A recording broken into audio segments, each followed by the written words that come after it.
दिल्ली के ऐतिहासिक लाल कोट मैदान में आयोजित जनजातीय जो समागम है 2026 में जनजातीय अस्मिता, साथ ही संस्कृति और संवैधानिक अधिकार जो है उनकी रक्षा को लेकर बड़ा राष्ट्रीय संदेश दिया गया।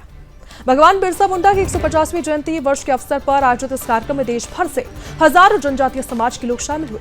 पारंपरिक वेशभूषा, साथ ही लोक नृत्य और सांस्कृतिक प्रस्तुतियों ने कार्यक्रम को विशेष स्वरूप दिया। कार्यक्रम में केंद्रीय गृह मंत्री सह कारिता मंत्री अमित शाह मुख्य अतिथि के रूप में नजर आए। इस दौरान जनजातीय सुरक्षा मंच ने अनुसूचित जनजाति की स्पष्ट वैधानिक परिभाषा तय करने की मांग उठाई। मंच ने संविधान के अनुसूचित जनजाति आदेश 1950 में संशोधन कर धर्मांतरण के बाद पारंपरिक जनजाति आस्था और संस्कृति बदलने वाले को एसटी लाभ से बाहर करने की मांग की। बता दें आपको, मंच के जो प्रतिनिधि हैं उन्होंने कहा है कि इस मुद्दे पर लाखों हस्ताक्षर राष्ट्रपति तक पहुंच चुके हैं।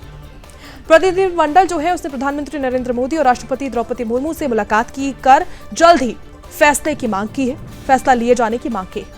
इस विषय पर हमारे संवाददाता मीनाक्षी श्रेयान जो है उनने वनवासी कल्याण आश्रम के राष्ट्रीय अध्यक्ष सत्येंद्र सिंह से खास बातचीत की है, आपको सुनाते हैं। जनजाति समाज में एक बहुत बड़ा जागरण आया।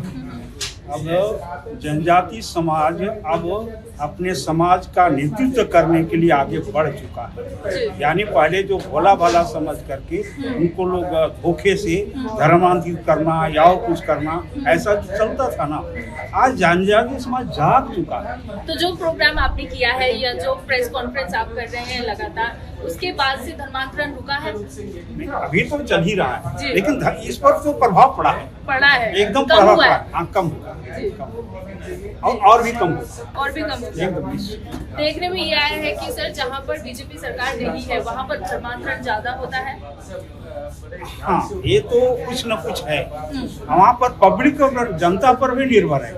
अगर जहाँ पर बीजेपी की सरकार नहीं है, दूसरे सरकार है, अगर जनता जागरूक है तो ठीक है। लेकिन कुछ न कुछ बाहरी शक्ति के कारण वहाँ बढ़ता है, ये तो नीचे बढ़ता है। हाँ, तो क्या संदेश देना चाहेंगे आप सुदर्शन न्यूज़ के माध्यम से? हम ये देना चाहते हैं कि जनजाति समाज की धर्म, संस्कृति, परंपरा बचनी चाहिए। ये कोई पार्टी, सुरक्षा मंच कोई पार्टी, राजनीतिक पार्टी नहीं है, या कल्याण आश्रम कोई राजनीतिक पार्टी नहीं है कि हमको वोट चाहिए। जनजाति समाज बचेगा तो यह देश भी बचेगा। यह मैं पूरे देश के लिए एक निवेदन करना चाहता हूँ, संदेश देना चाहता हूँ। बहुत बहुत धन्यवाद सर। तो इन्होंने कहा है कि जो जनजाति समाज है वो सुरक्षित रहना चाहिए, उनकी संस्कृति सुरक्षित रहना चाहिए और इसी को लेकर ये लगातार कार्यक्रम हो रहे हैं। मीनाक्षी श्रेयान, सुदर्शन न्यूज़, दिल्ली।